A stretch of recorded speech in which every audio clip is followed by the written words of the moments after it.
नमस्कार दोस्तों, आज के इस वीडियो में हम आपके लिए करवा चौथ की व्रत कथा लेकर आए हैं। करवा चौथ का व्रत हर साल कार्तिक मास के कृष्ण पक्ष की चतुर्थी तिथि को रखा जाता है। इस दिन सुहागिन स्त्रियां अपने पति की लंबी आयु के लिए निर्जला व्रत रखती हैं। रात्रि में चांद को देखने के बाद और अपने पति का चेहरा देखने के बाद स्त्रियां इस व्रत को खोलती हैं। धार्मिक मान्यताओं के अनुसार इस व्रत को करने से पति की लंबी आयु होती है, साथ ही वैवाहिक जीवन की समस्त परेशानियां भी दूर होती हैं और सौभाग्य की प्राप्ति होती है।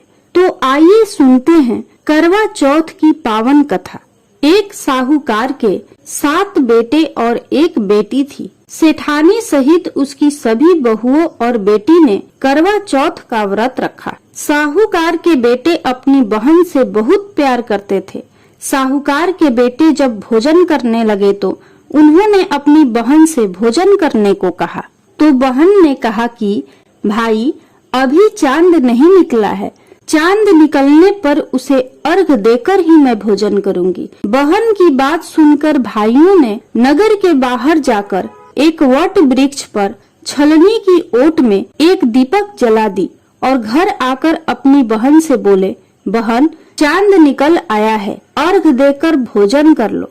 साहूकार की बेटी ने अपनी भाभियों से कहा, भाभी देखो चांद निकल आया है, आप भी अर्घ देकर भोजन कर लो। ननद की बात सुनकर भाभियां बोली, बाईसा, ये तो आपका चांद है, हमारा चांद निकलने में अभी समय है। वह भूख से व्याकुल थी, इसलिए चांद को अर्घ देकर भोजन करने बैठ गई। जैसे ही पहला निवाला खाने लगी तो उसे छींक आ गई। दूसरा निवाला खाने लगी तो उसमें बाल आ गया और जैसे ही तीसरा निवाला तोड़ा वैसे ही उसके ससुराल से बुलावा आ गया कि पति बीमार है, तुरंत ससुराल पहुँचो। उसे विदा करने के लिए माँ ने जब बक्से से कपड़े निकाले तो काले कपड़े मिले, दूसरी बार सफेद कपड़े मिले तो बेटी ने कहा कि माँ, तुम ये सब रहने दो, मैं ऐसे ही चली जाती हूँ। माँ घबरा कर बेटी से बोली, बेटी, रास्ते में जो भी छोटा बड़ा कोई भी मिले सबके पांव पड़ती जाना।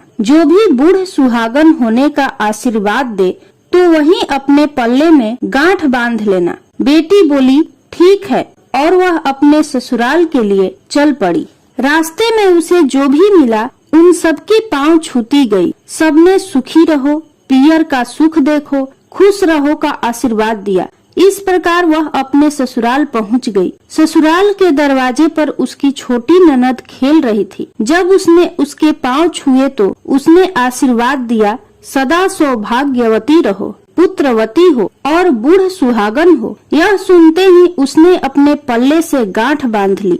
वह घर के अंदर गई तो उसने अपने पति का शव देखा और उसने देखा कि उसे ले जाने की तैयारी हो रही है। वह जोर जोर से रोने लगी। जब उसे लेकर जाने लगे तब वह रोती चिल्लाती बोली, मैं इन्हें नहीं ले जाने दूंगी। फिर भी जब कोई नहीं माना तो वह बोली, मैं भी साथ चलूंगी। जब वह जिद पर अड़ गई तो सब बोले, अच्छा ले चलो साथ में। जब उसके पति के शव को जलाने का समय आया तो वह बोली, मैं इन्हें जलाने भी नहीं दूंगी।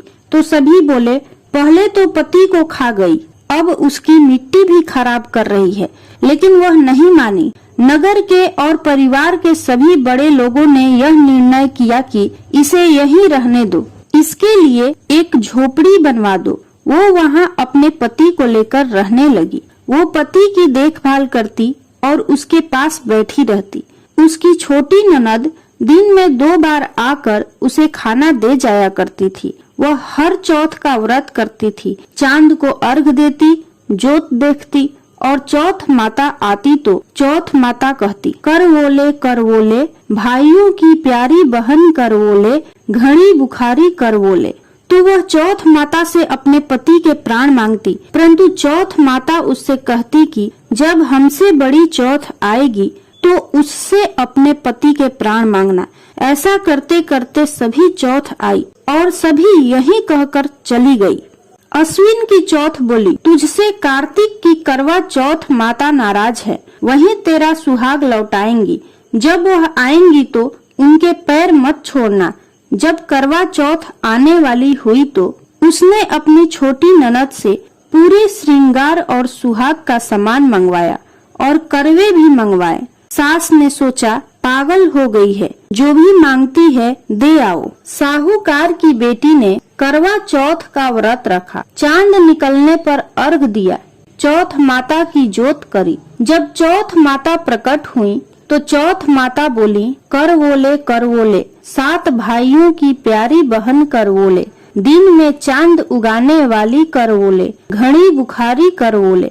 तब उसने उनके पैर पकड़ लिए और बोली, माता मेरा सुहाग वापस कर दो। चौथ माता बोली, तू तो बड़ी भूखी है, 7 भाइयों की प्यारी बहन है, तुझे सुहाग से क्या काम। तब वह बोली, नहीं माता नहीं, मैं आपके पैर तब तक नहीं छोड़ूंगी जब तक आप मेरा सुहाग वापस नहीं करती।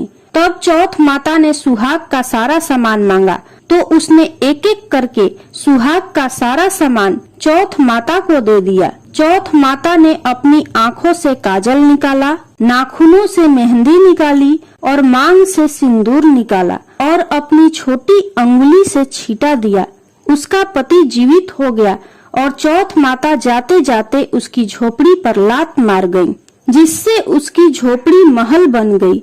जब छोटी ननद अगले दिन खाना लेकर आई तो उसने देखा कि भाभी की झोपड़ी की जगह तो महल खड़ा है। साहूकार की बेटी ने जब अपनी ननद को देखा तो वह दौड़ी दौड़ी उसके पास आई और बोली, देखो बाईसा, आपका भाई वापस आ गया। घर जाओ और सासू माँ से कहो गाजे बाजे के साथ हमें लेने आए। ननद दौड़ी दौड़ी माँ से जाकर बोली, माँ भाई जिंदा हो गया। माँ बोली, बहू के साथ साथ तेरा भी दिमाग खराब हो गया है। ननद बोली, नहीं माँ, मैंने देखा है, भाई सच में जिंदा हो गया है। भाभी ने गाजे बाजे के साथ हमें बुलाया है। तब घर वाले गाजे बाजे के साथ अपने बेटे को लेने पहुँचे। बेटे को जिंदा देखकर सास बहू के पैर छूने लगी। तब बहू ने अपनी सास को रोकते हुए कहा, देखो माँ, आपका बेटा वापस आ गया। तो सास बोली, बहू ये सब तेरे ही कारण हो पाया है। हे चौथ माता, जैसे साहूकार की बेटी के साथ पहले किया वैसा किसी के साथ मत करना और बाद में जैसे उसे सुहाग दिया वैसे ही सबको देना और सभी पर अपनी कृपा बनाए रखना। जय चौथ माता। दोस्तों, यदि आपको यह कथा अच्छी लगी हो तो कमेंट बॉक्स में चौथ माता की जय जरूर लिखें और साथ ही इसे लाइक करें, ज्यादा से ज्यादा शेयर करें और चैनल को सब्सक्राइब जरूर करें।